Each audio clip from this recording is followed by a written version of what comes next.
আরে আমার ভাইয়ের কি হয়েছে? আমার ভাইয়ের এই অবস্থা করলো কে? এই নাগিন, এখানে রাজু এসেছিল। কি আমার ভাইকে রাজু এরকম করেছে? আচ্ছা ঠিক আছে, দাঁড়া রাজু, আমি এখনই আসতেছি। ওই নাগিন, পুরো কথাটা তো শুনে যাও। আরে রাজুকে তো খুঁজেই পাচ্ছি না। আরে নাগিন, তোমার ভাইকে তো রাজুই বাঁচিয়েছে।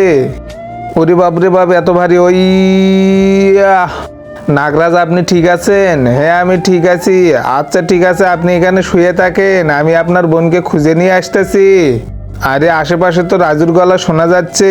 আরে বাপরে বাপ, কেউ আমারে বাঁচাও বাঁচাও! আরে বাপরে বাপ! তারপর কি হলো এটা দেখার আগে আজকে দেখবো শয়তানকে হারিয়ে কে কে আল্লাহকে ভালোবাসে। যারা আল্লাহকে ভালোবাসো তারা ভিডিওটা লাইক করে চ্যানেলটা সাবস্ক্রাইব করে দাও। আর শয়তানকে ভালোবাসলে লাইক সাবস্ক্রাইব কিছুই করা লাগবে না। আর কমেন্টে অবশ্যই আল্লাহু আকবার লেগে যাবে। মনে হয় রাজু আমার ভাইকে বাঁচাতে গিয়ে বিপদে পড়ে গিয়েছে। আচ্ছা, আমি এক কাজ করি, রাজুকে বাঁচিয়ে ফেলি। আরে বাপরে বাপ, আমি তো ভালো হয়ে গেছি।